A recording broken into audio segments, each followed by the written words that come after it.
Diz que ontem teve problema, alguns professores não conseguiram gravar a aula. Eu não tive, minha aula correu normalmente, não tive problema. Ó, já está sinalizado que está gravando, então agora eu vou compartilhar a tela. Vocês vão lembrar, né, que eu não vejo o chat na tela, então, se necessário, pode me chamar no microfone aí, tá bom? Então, vamos lá. Na aula passada, a gente chegou até esse slide aqui, ó, que é o slide de irrigação do estômago. Então, vamos só recapitular isso aqui de estômago para a gente poder seguir, tá?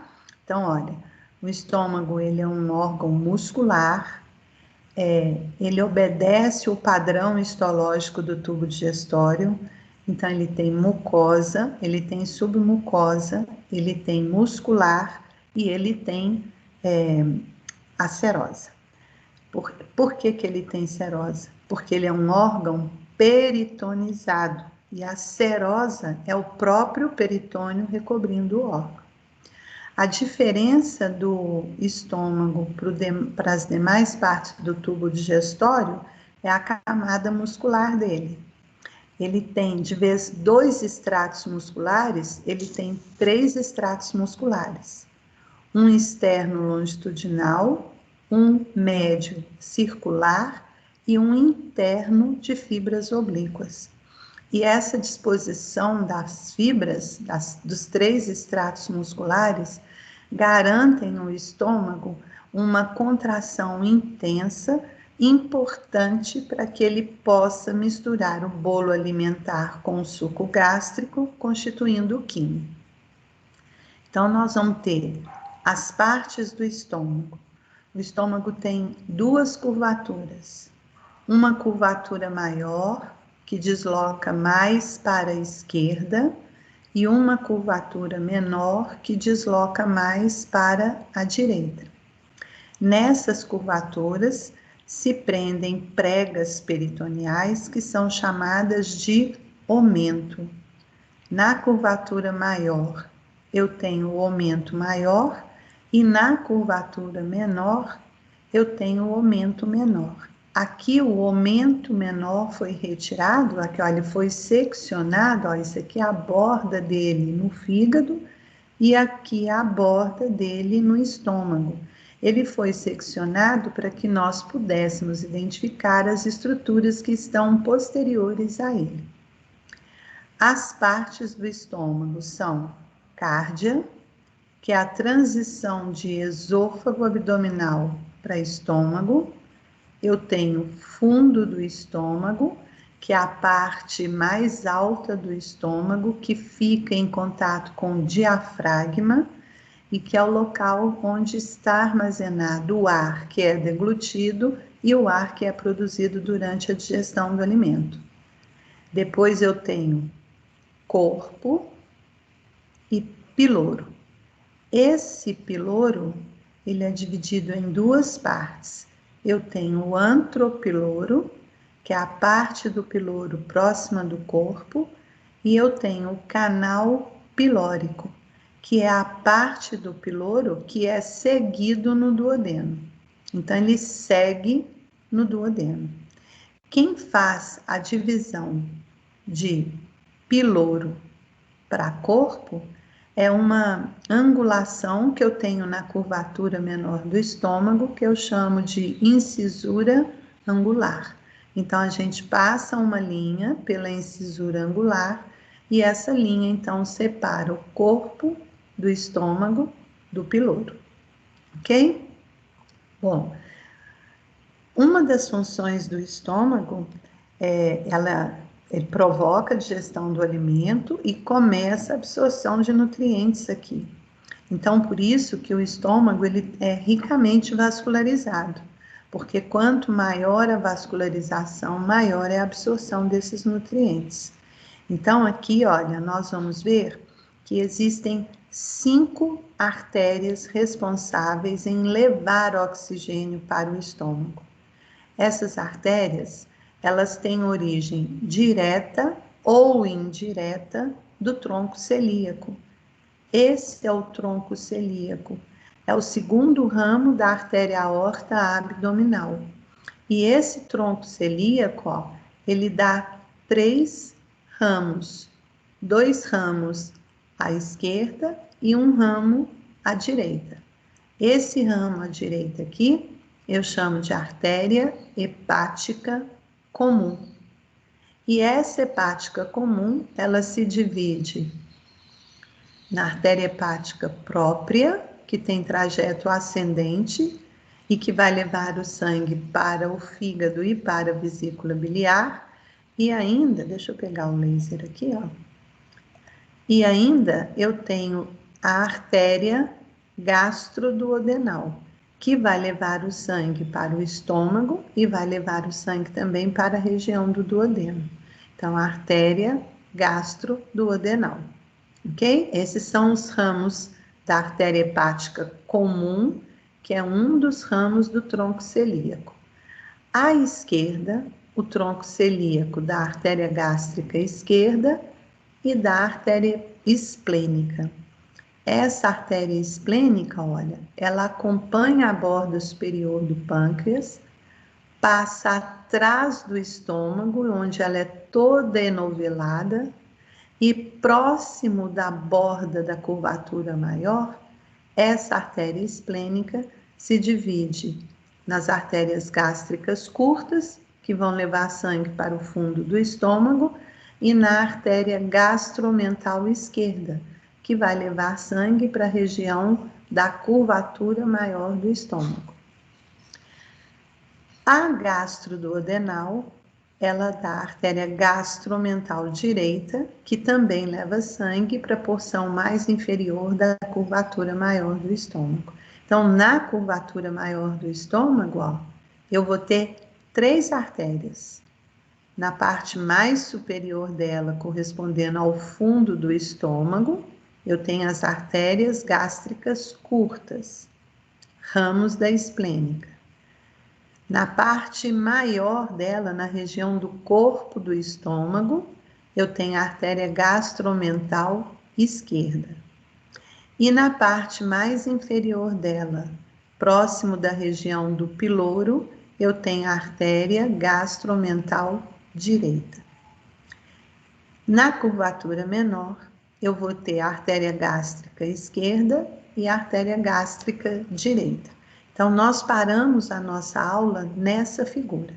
Agora, ó, a gente viu o sangue chegando no estômago, levando oxigênio e nutrientes para o estômago. Agora, a gente tem que ver o sangue saindo do estômago. É a drenagem do estômago. E essa drenagem é feita pelas veias que acompanham as artérias. Então, elas vão ter os mesmos nomes. Então, eu vou ter aqui, ó, a veia gástrica esquerda e aqui a veia gástrica direita.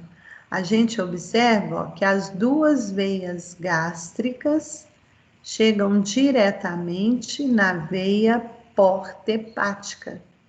Essa veia porta hepática, ela vai levar o sangue para o fígado, ok? Então, veia gástrica esquerda e veia gástrica direita, elas são tributárias da veia porta hepática. Eu tenho as veias gástricas curtas e também a veia gastromental esquerda. Essas duas são tributárias da veia esplênica, que é tributária da porta, que chega na veia porta hepática também. Então, toda a drenagem do estômago, direto ou indiretamente, termina na veia porta hepática. No caso aqui, ó, nós estamos vendo que as veias gástricas esquerda e direita, todas duas chegam na porta hepática, então são ramos direto, tá? Já a gastromental esquerda e as gástricas curtas, elas drenam para a esplênica, que eu não tô vendo ela aqui, que drena para a porta. E a última, que é essa daqui, olha, que é veia gastroomental direita, essa veia gastromental direita, ela drena para a veia mesentérica superior. E essa veia mesentérica superior aqui, ó, ela passa atrás do canal pilórico e é uma outra tributária da veia porta hepática. Então, a veia porta hepática, ela tem 3 tributárias importantes: as gástricas, esquerda e direita, a esplênica e a mesentérica superior. Então, as 3 se juntam, na verdade são 4, né? Porque é gástrica, esquerda e direita. Elas chegam juntas lá na veia porta hepática e o sangue que é conduzido por essa veia, ele é um sangue que tem nutrientes que vão ser metabolizados no fígado. Então, ele tem carboidrato, ele tem lipídio, ele tem proteína, que o fígado vai metabolizar, como nós vamos ver lá na função do fígado. Aqui eu queria chamar a atenção para vocês por uma veia pequenininha, vou até aumentar ela aqui, ó, que é essa veiazinha aqui, ó. Essa veia, ela chama veia pré-pilórica. Essa veia pré-pilórica, ela é a transição de duodeno, na verdade, né, de região pilórica para a região duodenal. Então, cirurgicamente, ela é uma referência para a gente saber onde termina estômago e onde começa duodeno. E ela é chamada veia pré-pilórica. E essa veia, ó, ela pequenininha aqui, ó, ela é uma tributária da veia gástrica direita, ok? Então, é só uma referência clínica aqui para vocês, tá? Bom, eu falei que a função do estômago, ele está relacionado com digestão, o início da digestão e a absorção de nutrientes. Por que que isso acontece aqui no estômago? A mucosa do estômago, ela tem um epitélio. Esse epitélio, ele secreta um muco, e esse muco, ele é importante para proteger a parede do estômago. Proteger essa parede de quê? De ação enzimática e também de ação do ácido clorídrico. Então, ele impermeabiliza essa parede interna do estômago para evitar que o estômago seja digerido por suas próprias proteínas ou que ele sofra corrosão devido à ação do ácido clorídrico. Então, isso é uma importância do epitélio, né? Agora, no epitélio, eu tenho células glandulares também. E eu tenho 3 tipos de células glandulares. Eu tenho as células principais, eu tenho as células parietais e eu tenho as células enteroendócrinas, que secretam hormônios. As células principais, elas são responsáveis em produzir... Oi, desculpa, gente. Opa, tá ok. Elas são responsáveis em secretar o pepsinogênio. Pepsinogênio é a forma inativa da pepsina, que é importante para a digestão de proteínas. Então, a digestão de proteína começa no estômago. E no recém-nascido, essas células principais, além de produzir o pepsinogênio, secretar esse pepsinogênio, ela também secreta a renina, que vai coagular a proteína do leite, e secreta a lipase gástrica, que é responsável em digerir a gordura do leite. Então, essas são as principais ações das células principais, que estão localizadas na mucosa do intestino, do estômago. A outra célula que eu encontro também nessa mucosa é a célula parietal. O que essa célula parietal produz? Ela produz o ácido clorídrico. Esse ácido clorídrico, ele é muito importante, porque ele tem um pH ácido. Esse pH ácido, ele vai permitir, ele vai matar micro-organismos que possam complicar a situação do trato digestório. Ele quebra a parede celular dos alimentos para facilitar a ação enzimática. E esse ácido clorídrico também é responsável em ativar as enzimas que são liberadas no estômago. Então, por exemplo, o pepsinogênio, que é a forma inativa da pepsina, ele se converte em pepsina na presença do ácido clorídrico. E o outro elemento que é produzido pelas células parietais é o fator intrínseco. Esse fator intrínseco, ele é importante para aumentar a absorção de vitamina B12 no intestino. E essa vitamina B12, ela é muito importante na eritropoese, que é a produção de novas hemácias. Então, essas são as funções dessas células parietais. E a última célula é a célula enteroendócrina. Existem várias células enteroendócrinas no estômago, mas a mais importante dela é a célula G. Por que ela é chamada de célula G? Porque ela secreta um hormônio que é a gastrina. E essa gastrina, ela é importante porque ela vai estimular a produção das outras células da mucosa do estômago, das células parietais e das células principais.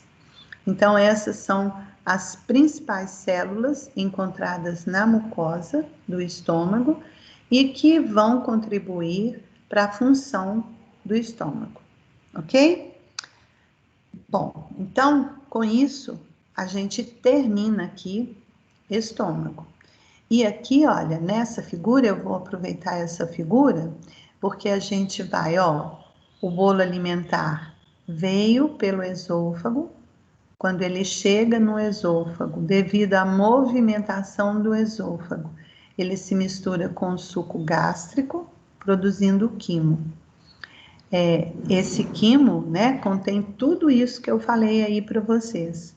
Então, o quimo tem o alimento, já mais pastoso, ele tem água, ele tem ácido clorídrico, fator intrínseco, pepsinogênio e tem a gastrina, que é um hormônio produzido pelas células enteroendócrinas. Então, esse quimo, ele vai agora atravessar o ósteo pilórico, que é a abertura entre o canal pilórico e o duodeno. E quando ele atravessa esse ósteo pilórico, ele chega no duodeno, que é a primeira parte do intestino delgado. Então, isso aqui que nós estamos vendo, ó, é o duodeno. O intestino delgado, ele é dividido em duodeno, jejuno e ilho. Então, nós vamos ver. Isso aqui eu já falei para vocês, desculpa, antes de eu falar de duodeno. Deixa eu voltar a figura aqui, olha. Isso aqui é o aumento maior. Essa lâmina aqui, ó, é o aumento maior. Eu tirei o aumento menor aqui. E atrás do aumento menor, esse espaço da cavidade peritoneal que se localiza atrás do aumento menor é o que a gente chama de bolso mental. Num acesso cirúrgico que eu tenho que alcançar essa bolsa mental, como que isso é feito? Eu secciono o aumento maior e levanto o estômago, que foi o que a gente fez aqui, ó. Então, olhem bem, ó. Eu seccionei a borda do aumento maior, porque o aumento maior, ele está fixado na curvatura maior do estômago e também no cólon transverso do intestino grosso. Então, a gente cortou essa fixação, levantamos o estômago e aqui, ó, a gente expôs a bolsa mental.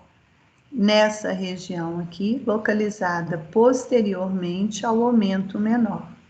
Então, o acesso à bolsa mental é feito através do corte que a gente faz no ligamento gastrocólico, que é parte do aumento maior, ok? Então, só para a gente ver isso. Aí, quando a gente levanta o estômago, além da bolsa mental aqui, ó, que é esse espaço, eu vou ver também o pâncreas, que é uma das glândulas anexas ao tubo digestório.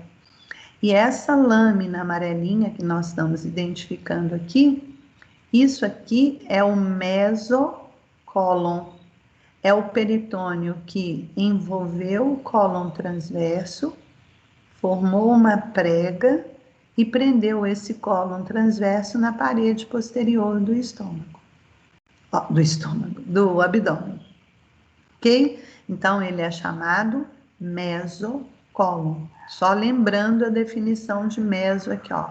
Meso é uma prega de peritônio que liga o intestino grosso à parede posterior do abdômen. Então, mesocólon transverso, porque está ligando o cólon transverso à parede posterior do abdômen. Ok?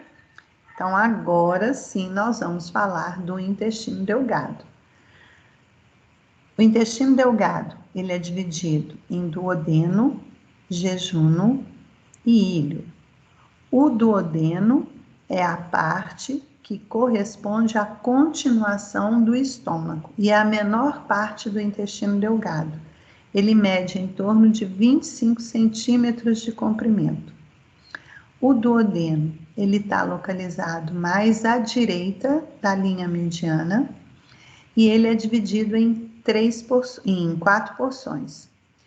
Essa primeira porção dele aqui, olha, que é a continuação direta do estômago, isso aqui que eu seccionei, ó, é o estômago. O estômago estaria nessa região aqui, ó, ok? Então, eu seccionei o estômago. Então, essa primeira região do duodeno, logo após o estômago, eu chamo de porção bulbo-duodenal. É a única parte peritonizada do duodeno. Por isso, gente, que o aumento menor, ele é dividido em ligamento hepatogástrico, que vai ligar o fígado ao estômago, e hepatoduodenal, porque liga o fígado à primeira porção do duodeno. Então, essa é a porção bulbo-duodenal, que é a porção peritonizada do duodeno. Depois, as outras porções do duodeno, elas são chamadas de porção descendente, porção horizontal e porção ascendente. Essas três últimas porções do duodeno são retroperitonizadas, estão atrás do peritônio parietal. Então, as quatro partes, ó, bulbo duodenal, descendente, horizontal, ascendente. Essa lâmina que vocês estão vendo aqui, que foi dissecada, olha, isso aqui está representando a serosa do duodeno, que é o peritônio que está recobrindo o duodeno, peritônio parietal, que passa recobrindo só a parede anterior dessas três regiões do duodeno, ok? Bom, a porção descendente, ela abraça a porção descendente e a porção horizontal, eles abraçam a parte mais larga do pâncreas, que é a cabeça do pâncreas. Isso aqui tudo, olha, é o pâncreas. Então, ele abraça a cabeça do pâncreas. É uma relação importante que a segunda porção do duodeno tem com o pâncreas.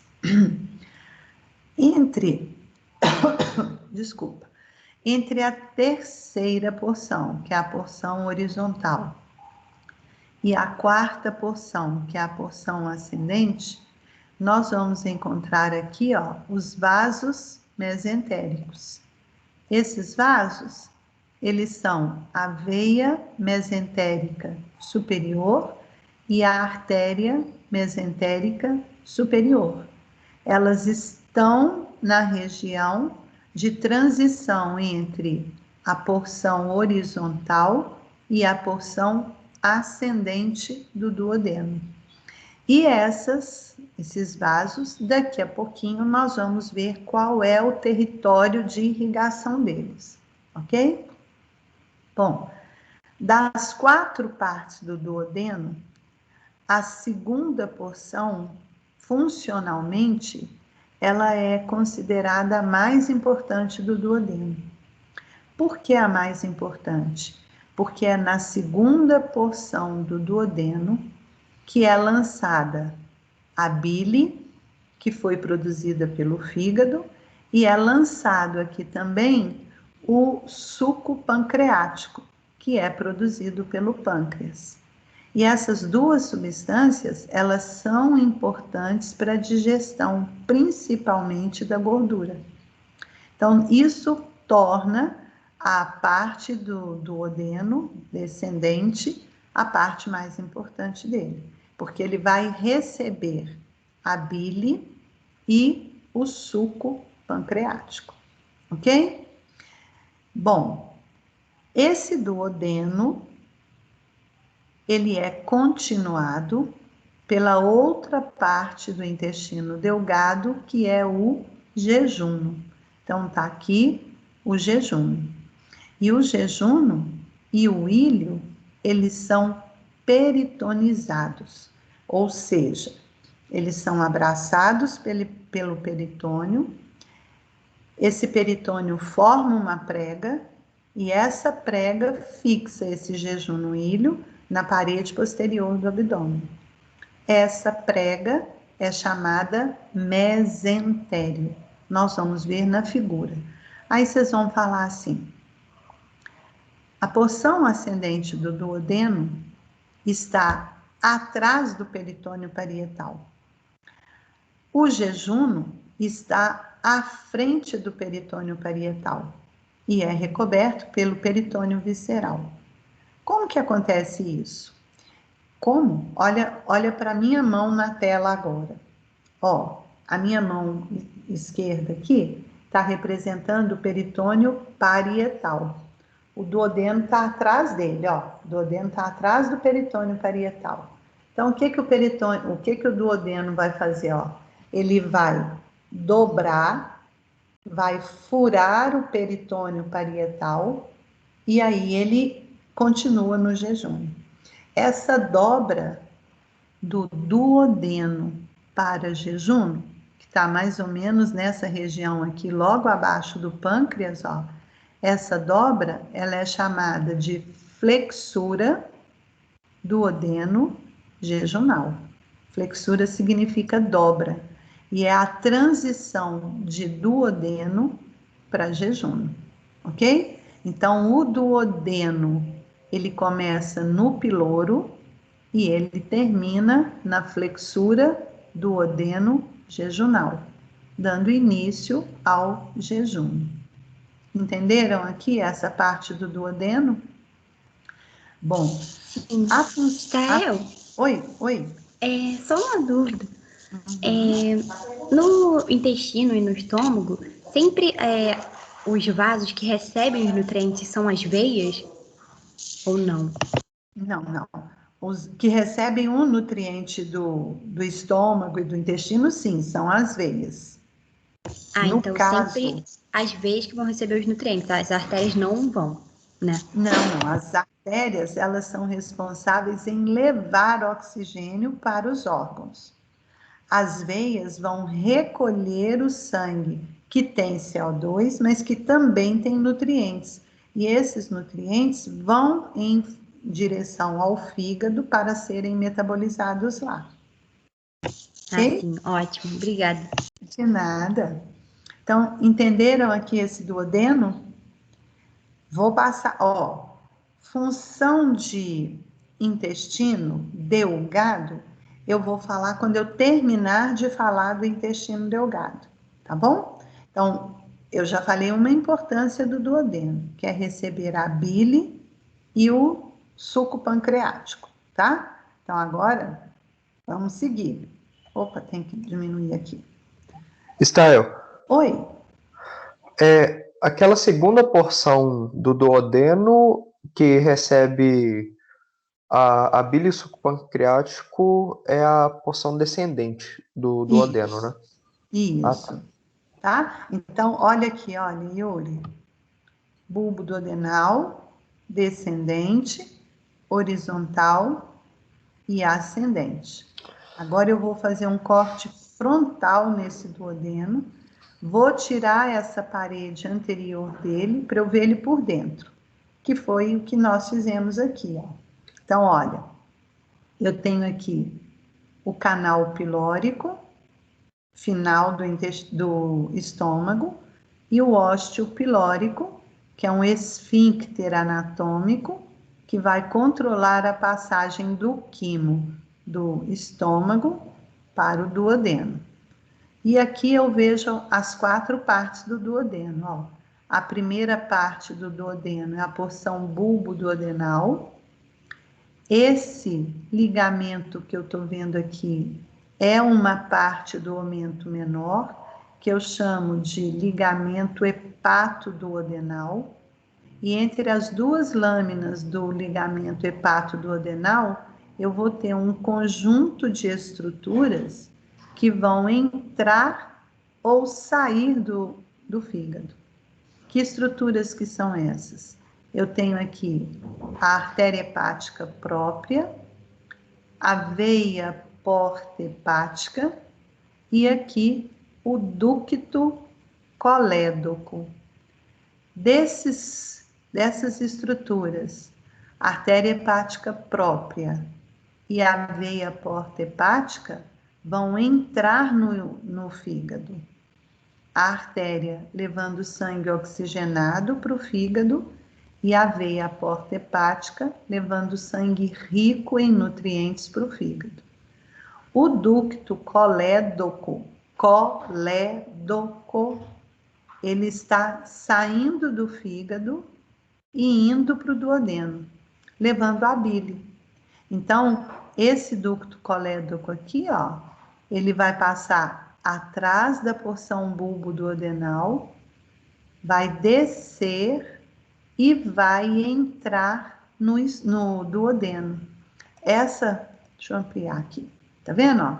Então, ele desce, passando dentro do ligamento hepatoduodenal, atrás da porção bulbo-duodenal, atravessa o pâncreas e chega na segunda porção do duodeno. E isso aqui que nós estamos vendo é a mucosa duodenal. Olha como que ela é muito preguiada aqui também. E quando o ducto colédoco atravessa a parede do duodeno, ele eleva essa mucosa, formando o que a gente chama de papila duodenal maior, que é essa projeção que eu estou vendo aqui, ó. Então, esse ducto colédoco vai se abrir no duodeno, na segunda porção, através da papila duodenal maior, ok? Agora, esse aqui é o pâncreas. A cabeça do pâncreas está abraçada pela segunda e terceira porção do duodeno.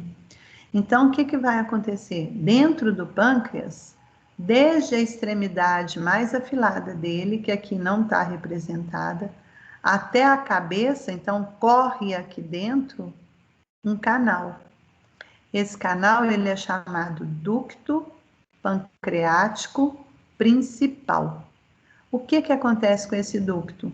Esse ducto pancreático principal também chega na papila duodenal maior, levando o suco pancreático para o duodeno. Essa chegada do ducto colédoco e do ducto pancreático principal na papila duodenal maior ela é um fator de variação anatômica. Pode chegar ducto pancreático principal e ducto colédoco isolados, cada um chegando isoladamente na papila. Pode chegar o ducto colédoco antes de entrar na parede do duodeno, se junta ao ducto pancreático principal. E aí, os dois juntos formam o que eu chamo de ampola hepato-pancreática. Ampola é uma parte dilatada, hepato, porque o ducto colédoco vem do fígado, e pancreática por causa do ducto pancreático principal. Então, essa ampola hepato-pancreática chega na papila duodenal maior. Entenderam? Então, pode ser ou cada um chegando lá separadamente, ou os dois se juntam, formam a ampola hepato-pancreática e essa se abre na papila duodenal maior. Agora, a gente observa também que do ducto pancreático acessório principal, sai um ducto pequenininho. Esse ducto pequenininho, ele é chamado de ducto pancreático acessório. E ele também se abre na segunda porção do duodeno, numa outra projeção aqui, que eu chamo de papila duodenal menor. Esse ducto pancreático acessório, ele pode também lançar o suco pancreático no duodeno, caso ocorra alguma obstrução dessa porção final do ducto pancreático principal. Ok?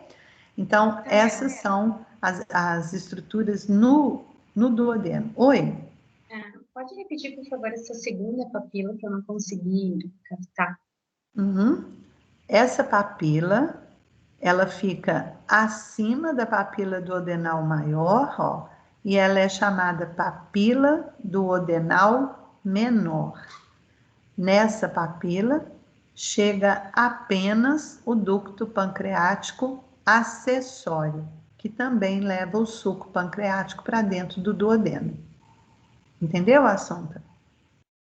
Sim, agora ficou bem claro. Obrigada, professora. De nada. Professora, Oi. aqui no livro tá chamando ela de inconstante. Por quê? Sim, porque tem pessoas que têm essa papila e tem pessoas que não. Então, isso é variado. Pode ter ou não o ducto pancreático acessório. O mais comum é ter, mas existem pessoas que não apresentam. Isso não compromete ele. Entendeu, Mayra? Obrigada. De nada.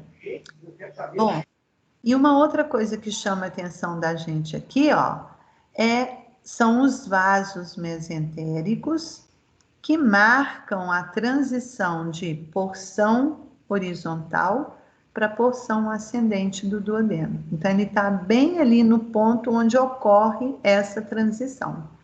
E aqui é a dobra que eu falei para vocês, ó. É a parte onde a porção ascendente do duodeno vai atravessar o peritônio para continuar no jejum. Então, essa dobra dele aqui, eu vou chamar flexura duodeno jejunal. Ok?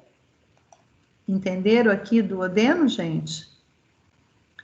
Bom, passando então. Aí vem ilho. Jejuno, ilho. Na verdade, no cadáver, a gente não consegue diferenciar jejuno de ilho. Por quê? Essa diferenciação, ela só é possível no vivo, porque o jejuno, ele é muito mais vascularizado do que o ilho. Então, no indivíduo vivo, o jejuno, ele é mais escuro devido à grande vascularização que tem nele, enquanto que o ilho é mais pálidozinho. Então, aqui, como eu não consigo diferenciar jejuno de ilho, tudo isso que nós estamos vendo aqui, eu vou chamar de jejuno e ilho ou alças intestinais. Tudo isso daqui, ó. Essa região, deixa eu aumentar ela. Essa região aqui, ó, aqui eu tenho certeza que é o jejuno. Porque, olha a abertura lá no peritônio, onde o duodeno atravessa o peritônio para continuar no jejum. Então, aqui eu tenho certeza que é jejuno. Mas aqui no meio, eu não sei o que é jejuno, o que é ilho. Então, jejuno ilho ou alças intestinais. Esse intestino delgado, quando eu estico esse intestino delgado, ele pode chegar a ter até 6 metros de comprimento, porque a mucosa dele é tão pregueada que quando você distende esse órgão, ele se alonga muito. Então, ele pode chegar a ter até 6 metros de comprimento. E esse jejum no ilho é a parte peritonizada do intestino delgado. Essa parte peritonizada quer dizer que o peritônio visceral abraçou o jejum no ilho, mas ele formou uma prega que vai lá para trás da parede para fixar o jejum no ilho na parede.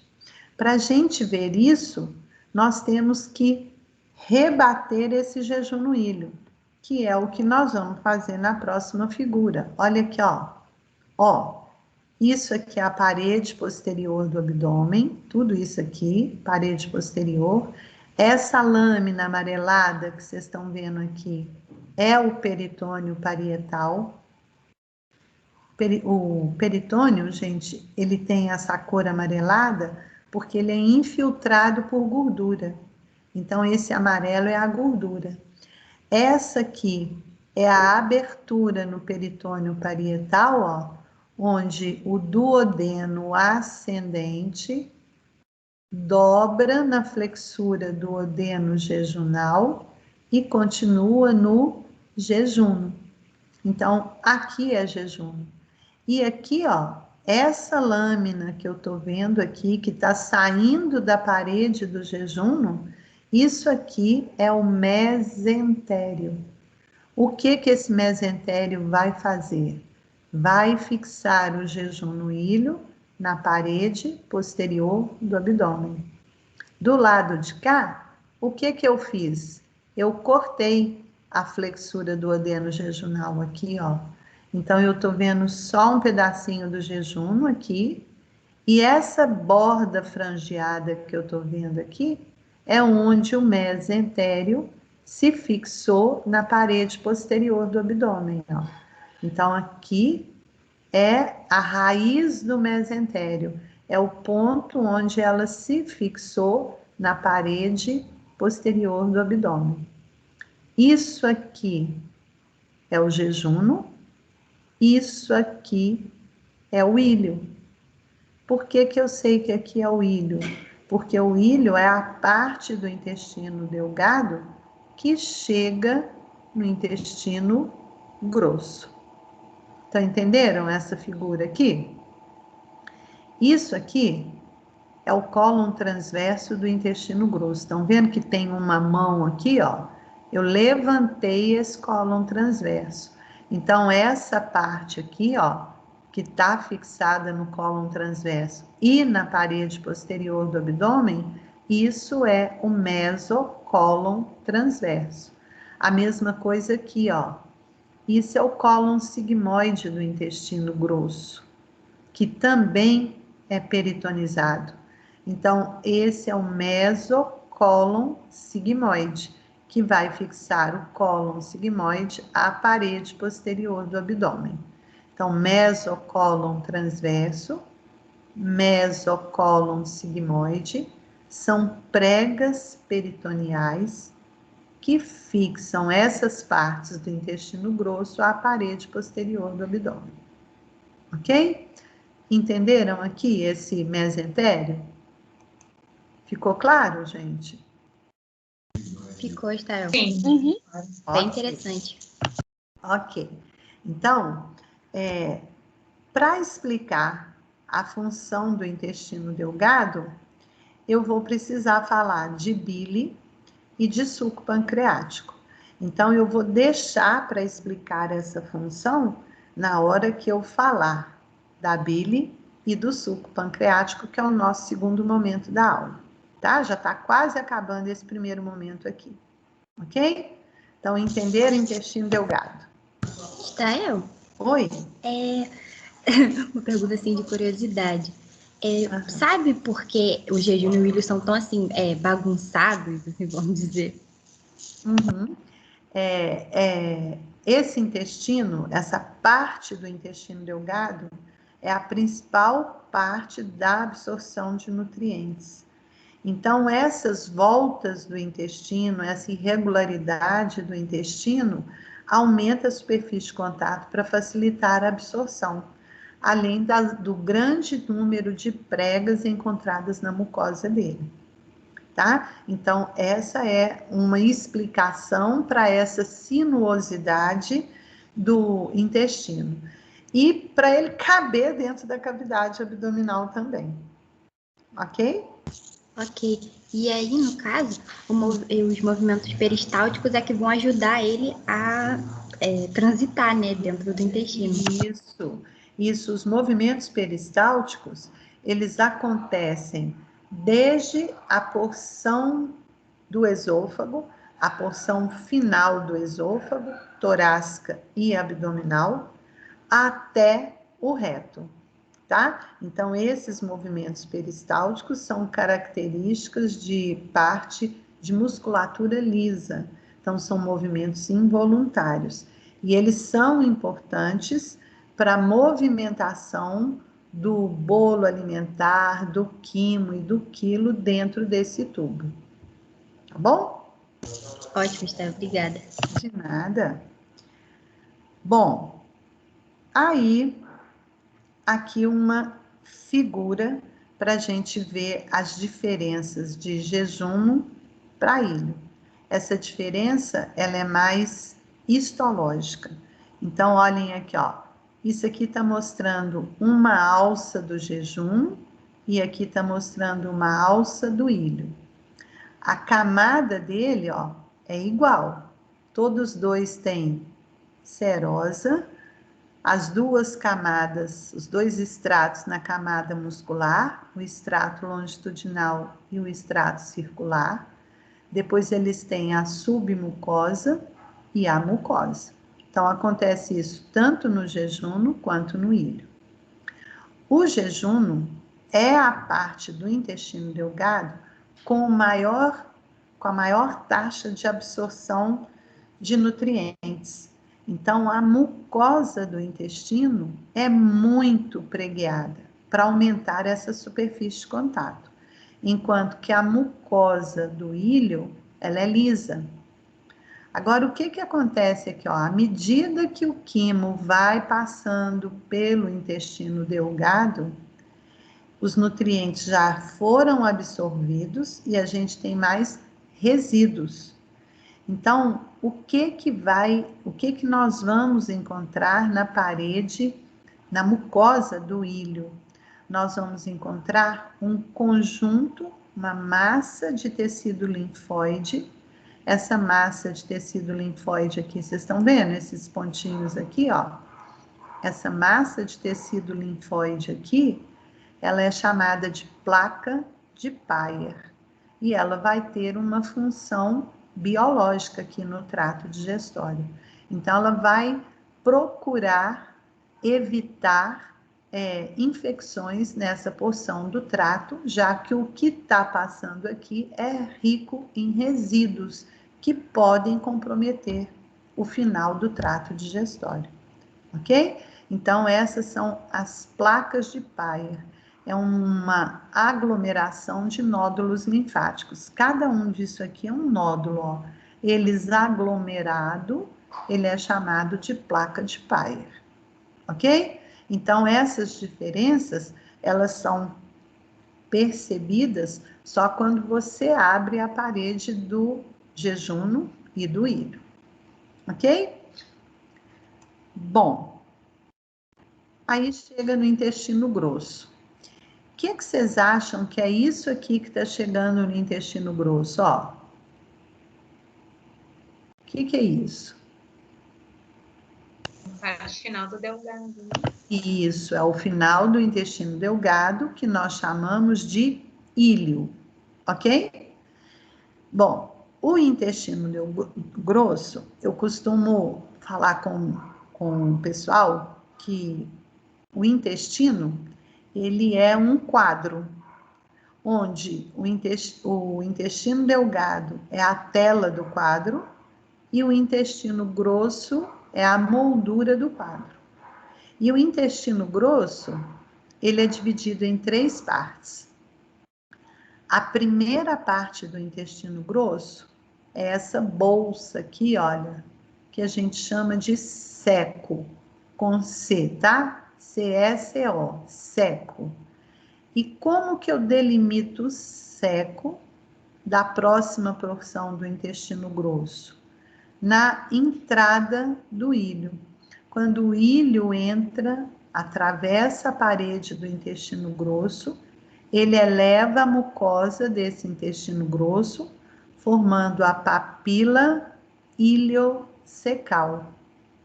Então, ou junção iliocecal. Então, a gente vai passar uma linha horizontal por essa papila. O que fica abaixo dessa linha é o ceco, e o que fica acima dessa linha é a segunda parte do intestino, que é a maior parte dele, que eu chamo de cólon. Então, isso aqui é o cólon do intestino grosso. E a última porção do intestino grosso é essa região que a gente chama de reto, ok? Então, são as 3 partes do intestino grosso: ceco, cólon e reto. O cólon, ele é dividido em partes. Então, eu vou ter cólon ascendente, cólon transverso, cólon descendente. Aí o cólon descendente fica sinuoso e forma o cólon sigmoide, e o cólon sigmoide continua no reto. Tranquilo aqui as partes do intestino grosso? Observem aqui, ó, que o cólon transverso aqui, ele foi aberto, tá? Então, isso aqui ele foi dissecado, para a gente ver o interior aqui. Tudo que eu tô vendo aqui acontece em todas as partes do cólon, tá? Bom, o que mais que me chama a atenção aqui? O ceco, além de receber o íleo, ele tem preso a ele uma estrutura que eu chamo de apêndice cecal ou apêndice vermiforme. Esse apêndice cecal, ele normalmente tem uma posição retrocecal.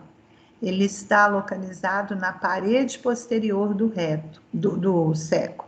Por isso, retrocecal, atrás do ceco. E quando esse apêndice cecal inflama, ele provoca o apendicite. E por quê?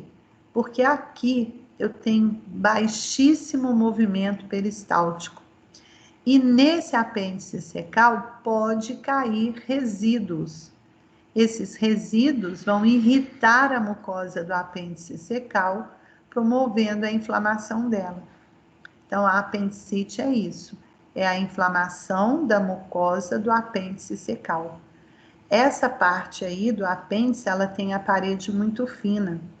Então, essa inflamação pode levar a uma ruptura dessa parede.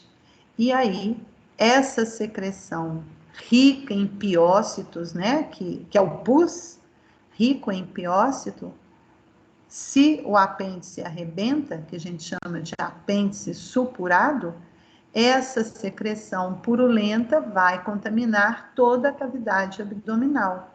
E isso pode levar o indivíduo a uma sepse, que é uma infecção generalizada. ok? Que mais que chama atenção aqui?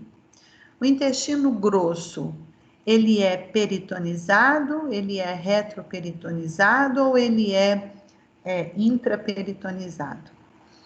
O intestino grosso tem partes peritonizadas, isso quer dizer que essas partes apresentam pregas peritoneais que vão, além de fixar o intestino na parede posterior, vai permitir mobilidade a essas partes. Mas ele tem parte também retroperitonizada. E ele obedece uma sequência aqui alternada, ó. Seco é peritonizado. O cólon ascendente é retroperitonizado. Depois, cólon transverso é peritonizado. O descendente é retroperitonizado. O sigmoide é peritonizado. E o reto é retroperitonizado. Então, é sempre assim, ó. Um móvel, um fixo, um móvel, um fixo, um móvel e um fixo. Móvel é a parte do intestino grosso peritonizada. Então, seco, cólon transverso e cólon sigmoide constituem as partes móveis do intestino grosso. O cólon ascendente, o cólon descendente e o reto constituem as partes fixas do intestino grosso. Por que que as partes peritonizadas são móveis? Porque o peritônio que abraça a parte peritonizada forma uma prega e é essa prega que vai permitir o movimento.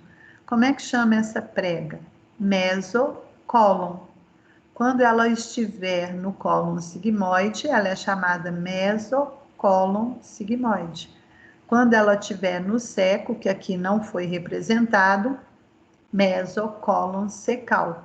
E quando estiver no cólon transverso, que é essa parte aqui, ó, é o mesocólon transverso. Tá bom? Bom, existem 3 características anatômicas que vão diferenciar o intestino grosso do intestino delgado. Essas características só existem no intestino grosso. Então, deixa eu aumentar para ficar mais fácil de ver. Ó, em toda a extensão do intestino grosso, desde o seco até o cólon sigmoide, então reto não tem, então do seco ao cólon sigmoide, nós vamos identificar essas 3 características anatômicas. Uma delas é essa faixa mais plana aqui, ó, que corre em toda a extensão do intestino grosso, ó. Essa faixa aqui, ela é chamada de tênia. Tênia mesmo. Só que não tem nada a ver com tênia sólio e tênia saginata, tá? Tênia porque ela é plana. O que é essa tênia?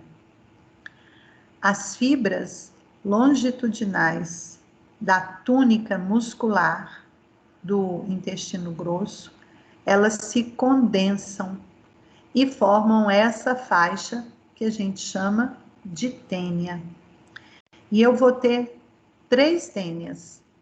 Essa tênia que eu tô vendo aqui, ó, que continua no cólon transverso e depois vai para o cólon descendente e para o cólon sigmoide, essa tênia, ela é chamada de tênia livre, porque nela não tem fixação de nenhuma estrutura.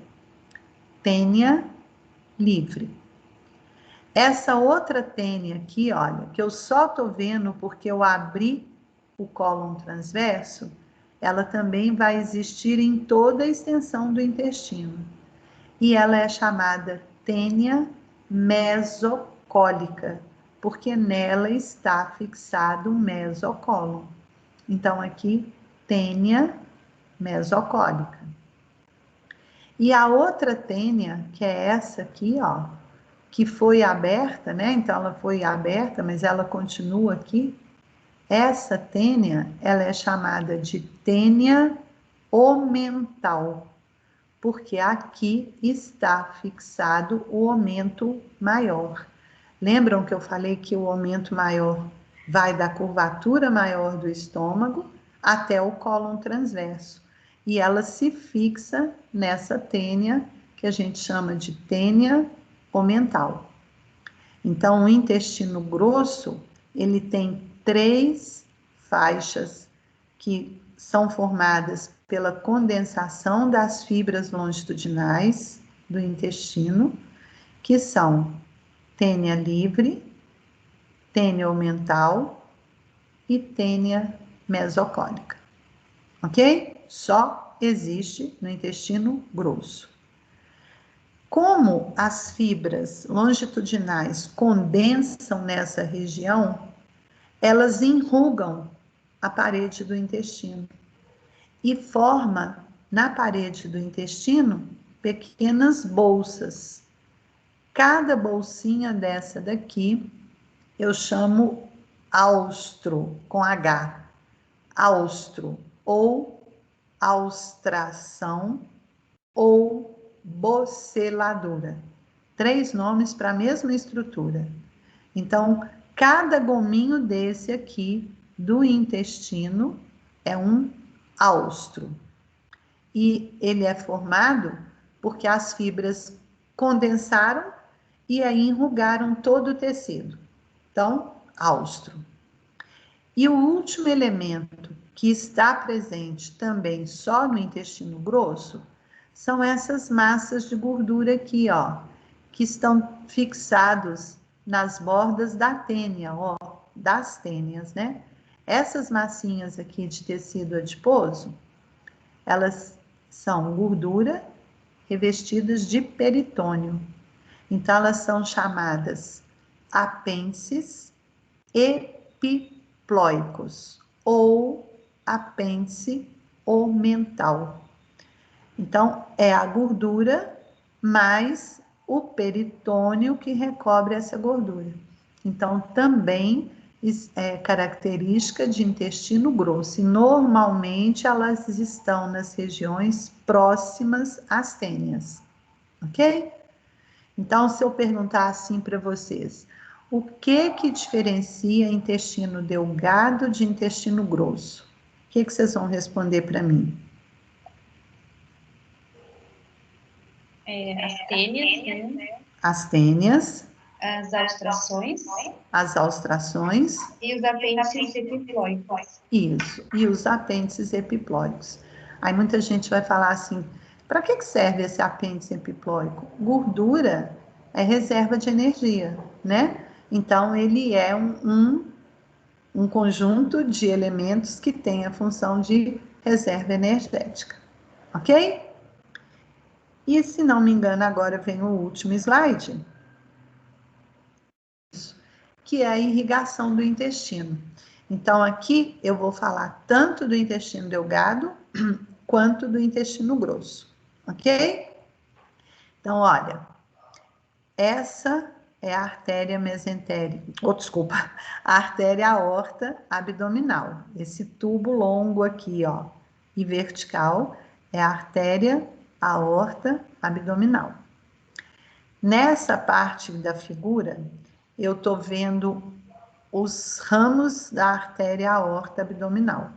Então, eu tô vendo aqui a artéria mesentérica superior, e aqui a artéria mesentérica inferior.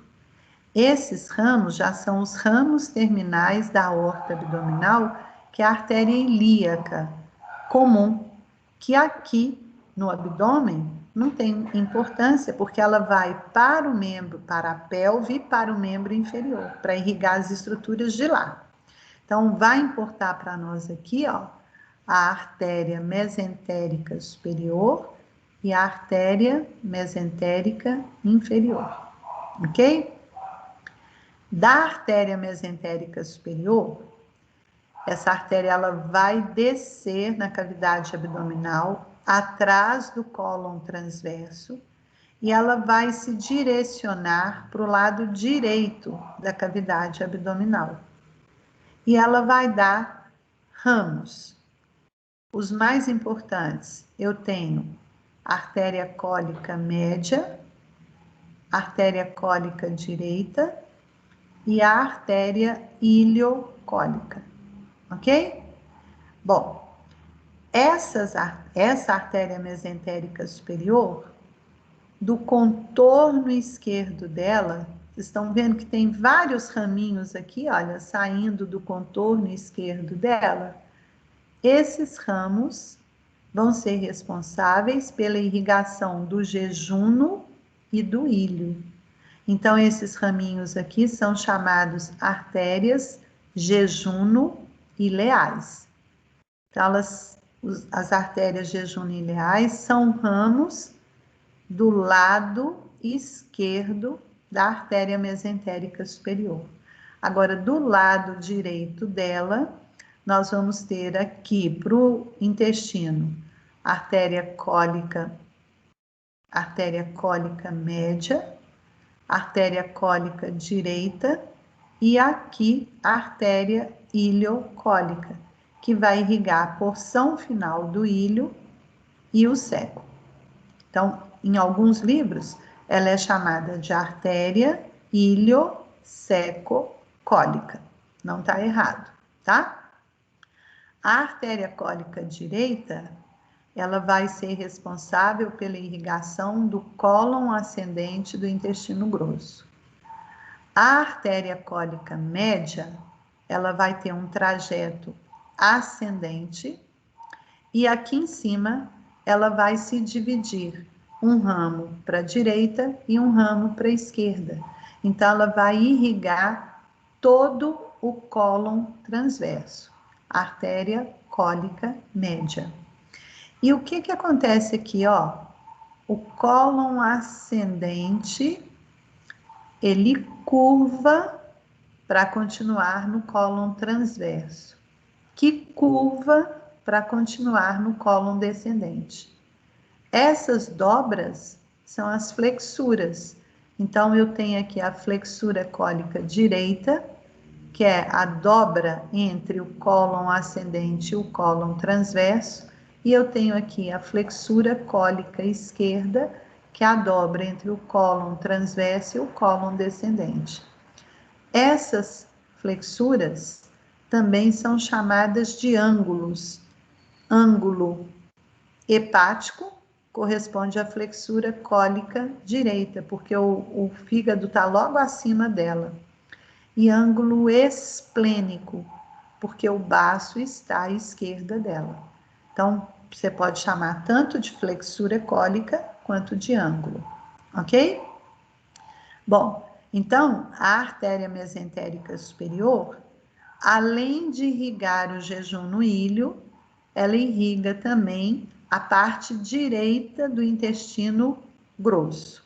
O que é a parte direita do intestino grosso? O seco, com o apêndice secal, o cólon ascendente e o cólon transverso. Agora, cólon descendente, cólon sigmoide e reto também tem que receber oxigênio. E eles recebem através de ramos da artéria mesentérica inferior. Quais são os ramos da artéria mesentérica inferior?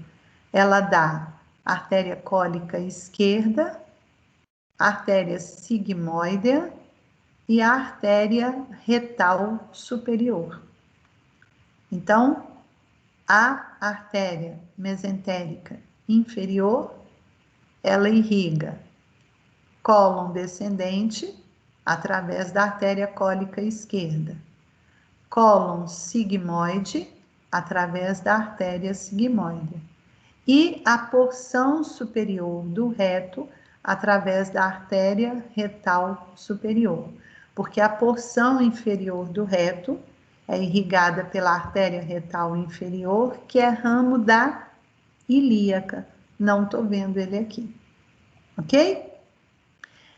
As artérias levam oxigênio e nutrientes leva oxigênio para o intestino. As veias vão acompanhar as artérias. Então, a artéria cólica média é acompanhada pela veia cólica média. A cólica direita pela veia cólica direita. E todas elas drenam para a veia mesentérica superior, que é essa veia aqui, ó, que corre ao lado da artéria mesentérica superior. Ok? Então, essas são os principais vasos. Deixa eu só mostrar uma coisa aqui. Só um instantinho, peraí. Só um instantinho. Essa daqui é a veia mesentérica superior. Essa daqui é a veia mesentérica inferior. E essa veia mesentérica inferior, ó, ela desemboca numa veia que vem lá do baço, que é a veia esplênica. Então, mesentérica inferior é tributária da veia esplênica. E essa veia esplênica vai se juntar à veia cava superior para formar a veia porta hepática, que vai entrar no fígado. As veias mesentéricas, elas são ricas em nutrientes, porque elas estão colhendo sangue do intestino. A veia esplênica, ela tem elementos que surgem da degradação das hemácias velhas. A hemácia, ela tem uma vida curta. E essas hemácias, no baço, elas são quebradas. E quando elas são quebradas, elas liberam grupo M, elas liberam ferro e elas liberam a bilirrubina, que é o pigmento da hemácia.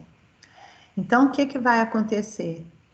Essa veia esplênica que está vindo lá do baço vai levar esses elementos para o fígado através da veia porta hepática.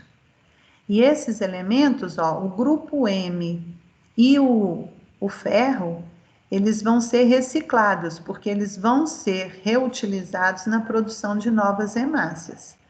E a bilirrubina, ela vai ser secretada na bile e excretada, né? Vai ser eliminada pelo intestino. Então, a veia porta hepática, ela leva nutrientes para o fígado, através dos nutrientes que chegam até ela pela veia mesentérica inferior e pela veia mesentérica superior.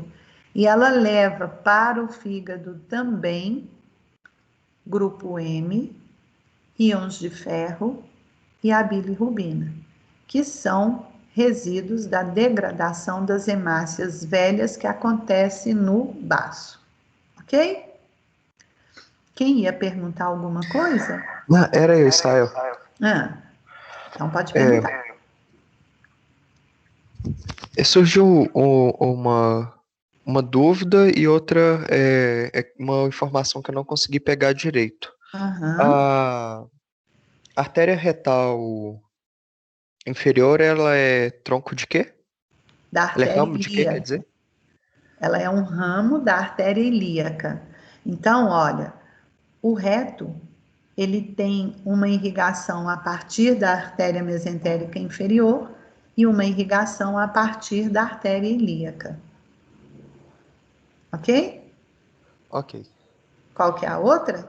A outra é porque lá em bioquímica a gente viu a metabolização da bilirrubina direta lá no intestino. Sim, ela é Por onde que chega? excretada pelo intestino, né? Uhum. Ah, Por onde é que tá chegando isso? Eu não consegui pegar. Então, olha bem, ó, ela sai do baço, onde ela é um resíduo da degradação das hemácias, ela vai para a veia porta hepática, ok? E da veia porta hepática, essa bilirrubina vai ser excretada na bile, que é lançada no intestino delgado, pelo ducto colédoco, e daí ela vai para a região do intestino grosso, onde ela é eliminada nas fezes. Entendeu, Yuri? Entendi, Entendeu? obrigado, valeu. De nada. Ok. Então, eu acho que esse é o último slide. Isso. Então, agora, ó, são 8h55. Vamos voltar 9h25, meia hora de intervalo? O que vocês acham? Tá ótimo, Style. Tá ótimo? Então, na volta, nós vamos ver glândulas anexas ao tubo digestório, tá bom? Tá ótimo. Então, vamos lá tomar um cafezinho. Eu vou parar a gravação, tá, gente? Só para a aula não ficar muito grande, mas eu vou voltar